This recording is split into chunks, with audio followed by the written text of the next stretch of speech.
I never wanted to live in an HOA community. The whole concept seemed ridiculous to me. Paying extra fees so some power-hungry neighbors could dictate the color of my mailbox. No thanks. But when my wife and I found our dream home in Oakwood Estates last year, we made an exception. The neighborhood was immaculate. Perfectly manicured lawns, tasteful holiday decorations, and a community pool that looked like it belonged at a resort. It's not one of those nightmare HOAs, our realtor assured us. Just basic rules to keep property values high. The fees are reasonable, and the board members are lovely people. For the first 3 months, it seemed she was right. We received a welcome basket, invitations to neighborhood barbecues, and everyone seemed friendly enough. The HOA president, Deborah Wilson, who insisted on being called Madam President at meetings, smiled and waved whenever she drove past in her shiny new Tesla Model Y. Our next-door neighbor, Karen Fletcher, was the HOA secretary and initially brought us cookies when we moved in. Our house was perfect. A charming colonial with a 2-car garage and a small backyard that backed up to a community green space.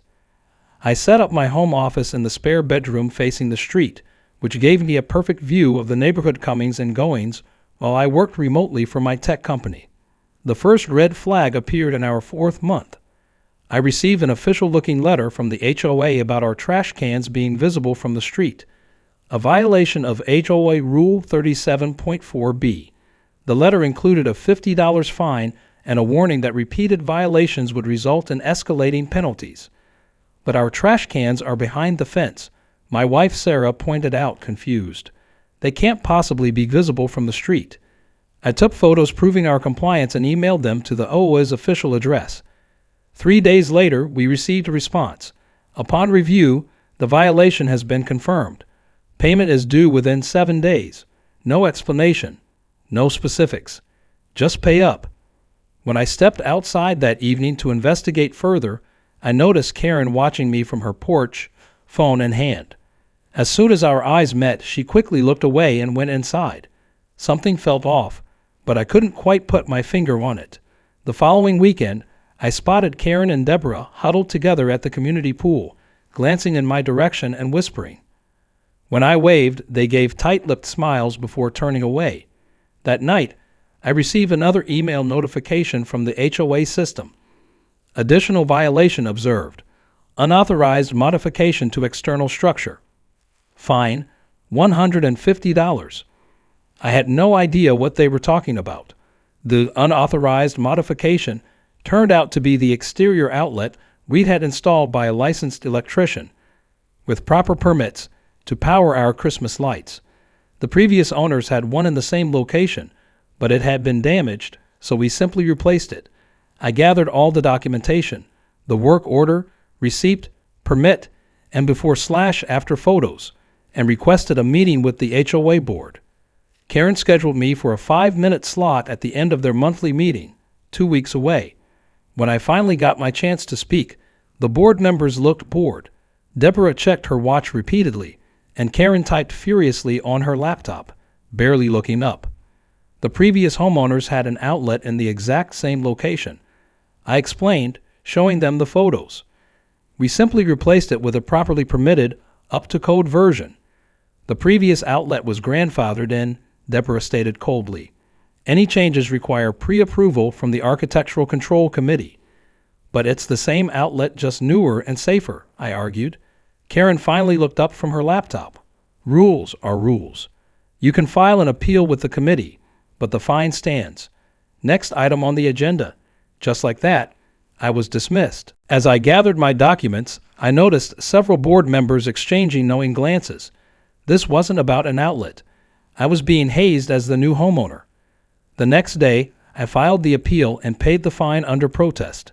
3 weeks later, I received a form letter denying my appeal with no explanation. Meanwhile, I started noticing something odd. Every morning when I looked out my home office window, Karen's Tesla was parked in a different position than where it had been the night before. Yet I never heard her car leave or return during the night. One evening, I decided to investigate. After dark, I walked my dog past Karen's house and noticed her garage was empty, no Tesla in sight. Where was she parking at night? The answer came at 3 a.m. when I was up late finishing a work project. I heard a quiet hum outside my window and peeked through the blinds. There was Karen in her bathrobe, unplugging her Tesla from my exterior outlet. She quickly coiled up her charging cable, tucked it under her arm, and scurried back to her house. The audacity was breathtaking. She had fined me for having an outlet that she was stealing electricity from to charge her $60,000 car. I spent the next week documenting Karen's midnight power theft. Every night between 1 a.m. and 4 a.m., she would sneak over, plug in her Tesla to my outlet, and steal my electricity. I installed a small security camera disguised as a bird feeder and captured everything, including clear footage of her removing and replacing the childproof covers on the outlet. My first instinct was to confront her, but something told me to keep gathering evidence. I contacted my electric company and discovered my usage had jumped significantly, about $80, $100 higher per month since we moved in. Karen had been stealing from us from day one. Meanwhile, the HOA violations continued to pile up. $75 fine for lawn not meeting community standards. It had rained for 5 days straight, and everyone's grass was overgrown. $200 fine for unauthorized vehicle in driveway. My brother's rental car when he visited for 2 days. $125 fine for holiday decorations outside approved seasonal window. A single autumn wreath in September. Each time I appealed, Karen was the one who processed and denied my requests. When I tried to speak with other board members, they referred me back to her as the proper channel. My neighbor on the other side, an elderly man named Frank, stopped by one afternoon while I was checking my mail. "They're targeting you, son," he said quietly. "They do this to all the new folks. It's how they keep control. I've lived here for 15 years, and I've seen it happen dozens of times. But why?" I asked. "Power," he sighed. "Deborah and Karen run this place like their personal kingdom. They've forced out 3 homeowners in the past year alone by making their lives miserable with fines until they couldn't take it anymore and sold. That evening, Frank invited Sarah and me over for dinner. Over homemade lasagna, he and his wife Helen shared the neighborhood history. Apparently, Karen and Deborah had taken over the HOA board 5 years ago in a contentious election and had been steadily increasing fees and fines ever since. The money supposedly went to community improvements, but the only notable changes were the installation of security cameras that happened to face certain homes, including ours, and premium landscaping around their own properties. "But that's not the worst part," Helen whispered, leaning in. "Last year, a young couple tried to fight back. They gathered signatures for a special election to remove Deborah from the board. 2 days later, their cars were keyed, and someone cut their garden hoses and sprinkler lines. Nothing could be proven, of course. As we walked home, we noticed Karen watching us from her window. Within minutes, my phone pinged with an email notification. Violation. Unauthorized gathering. Fine. $250. The next morning, I checked my security footage and discovered that while we were at Frank's, Karen had once again charged her Tesla at my outlet. But this time, she'd stayed connected for over 4 hours. The final straw came a month later. I returned home from a business trip to find a certified letter waiting for me. The HOA was initiating foreclosure proceedings on our home due to unpaid fines and repeated violations of community standards. The letter claimed we owed over $4,000 in accumulated fines, late fees, and administrative processing charges. We had 7 days to pay in full or face legal action. Sarah was in tears. "They can't take our home over stupid fines, can they?" Unfortunately, in our state they could. I had researched HOA laws extensively and discovered that they had the legal authority to place a lien on our property and eventually force a foreclosure sale. That night, I couldn't sleep. Around 2 a.m., I heard the now familiar hum of Karen's Tesla pulling up outside. Through the window, I watched her plug into my outlet yet again, this time with a smug smile on her face. Something inside me snapped. This woman was literally stealing from us while simultaneously trying to take our home. I stepped outside, walked straight up to her, and calmly said, "Good evening, Karen." She jumped like she'd seen a ghost, dropping her charging cable. I was just, she stammered, stealing my electricity to charge your Tesla. I finished for her. Yes, I know. I've known for months. I have videos of you doing this almost every night since we moved in. Her face went through a fascinating transformation: shock, guilt, and then, remarkably, indignation. Well, that outlet shouldn't be there anyway, she huffed. It's against HOA regulations. Interesting that you'd fine me for having it, then use it nightly, I replied. I wonder what the police would think about that. Or the other homeowners when they see the footage. Her eyes narrowed. No one would believe you over me. I'm the HOA secretary. So that's how it works. You and Deborah target new homeowners, manufacture violations, and drive them out. Is that how you got your house so cheap, Karen? Foreclosure sale after the previous owners couldn't pay your fraudulent fines. She yanked her charging cable from my outlet. You have no idea who you're dealing with. Your fines just doubled. We'll own your house by Christmas. As she stormed off, I called after her, Merry Christmas to you too, Karen. By the way, I've been documenting everything. Your power theft alone has cost me nearly $800. Back inside, Sarah was waiting, having heard the entire exchange. What are we going to do? She asked. I pulled out my laptop. We're going to fight back. But first, I'm going to make a small electrical modification. The next morning, I called in sick to work and drove to 3 different hardware stores in neighboring towns where no one would recognize me. I purchased a dummy electrical outlet, the kind used for staging homes, electrical tape and wire nuts, a smart power meter that connected to my phone, a specialized weatherproof box with a CAD lock. I also contacted an electrician friend who owed me a favor and a lawyer who specialized in HOA disputes. Both agreed to help. My electrician friend came over that afternoon and helped me implement my plan. We installed the smart meter on my actual outlet inside the garage, then ran a new line to where the exterior outlet had been. In its place, we installed the dummy outlet, identical in appearance but completely non-functional. We sealed it professionally so it looked exactly like a working outlet. Anyone attempting to use it would think their device was plugged in, but no power would flow. Next, we installed a properly permitted, lockable, weatherproof outlet box on the opposite side of the house, hidden from street view, but perfectly legal according to HOA bylaws as a utility access point. This would be our actual exterior power source going forward. Meanwhile, my lawyer friend reviewed all the HOA documents, fines, and violations we had received. He uncovered several procedural violations in how the HOA had issued fines and handled appeals. More importantly, he discovered that according to state law, the HOA was required to provide itemized accounting of all fines and fees upon request, something they had never done despite my multiple requests. I also reached out to Frank and discovered that several other homeowners had experienced similar treatment. By the end of the week, I had connected with 15 households who had been targeted with questionable fines and enforcement actions. 5 agreed to join me in a legal action against the HOA board. That weekend, I attended a community picnic and quietly distributed information to trusted neighbors about an upcoming informational meeting at Frank's house.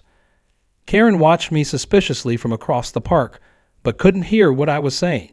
That night, right on schedule, my security camera caught Karen approaching my outlet at 2:17 a.m. She plugged in her Tesla, checked that the connection light on her charger came on. It did, as it was powered by its own battery, and walked away. 4 hours later, she returned to unplug, just in time to discover her car's battery was actually lower than when she had started. Karen's reaction to her uncharged Tesla was priceless. My security camera captured her plugging and unplugging repeatedly, checking connections, and finally slapping the side of her car in frustration. She stormed back to her house, and I expected an immediate confrontation, but something even better happened. That afternoon, I received an email from the HOA announcing an emergency inspection of my property for suspected electrical hazards. The inspection was scheduled for 8 a.m. the next day, conveniently when most people would be leaving for work. I took the day off and waited. Right on time, Karen arrived with Deborah and a man they introduced as the HOA safety inspector. I later learned he was actually Deborah's brother-in-law who worked as a general contractor. We've received reports of dangerous electrical issues that could pose a fire hazard to the community, Deborah announced grandly. Happy to have you inspect, I replied cheerfully. I have all the permits and inspection certificates from the county right here. Their inspector examined the dummy outlet and declared it dangerously wired and not up to code. That's strange, I said innocently. It passed the county inspection just fine. Maybe you'd like to check the outlet on the other side of the house. That's the one we actually use. I led them to the properly installed, locked weatherproof outlet. This is our functional exterior outlet, fully permitted and inspected. We never use the other one. Karen's face turned an alarming shade of red. But the outlet in front. Oh, that old thing. I interrupted. That's just a dummy outlet. It's not connected to anything. We keep it there because removing it would change the exterior appearance of the home, which would require HOA approval. I smiled at Deborah.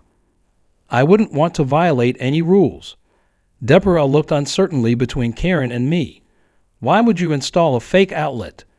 That's an interesting question, I replied. Actually, I installed it after I noticed someone was stealing electricity from us. I have security footage if you'd like to see it. Karen abruptly excused herself, claiming she wasn't feeling well. Later that afternoon, our doorbell rang. It was Thomas Green, the HOA treasurer, looking uncomfortable. I need to speak with you privately, he said. Something isn't right with the HOA finances, and I think Karen and Deborah are involved.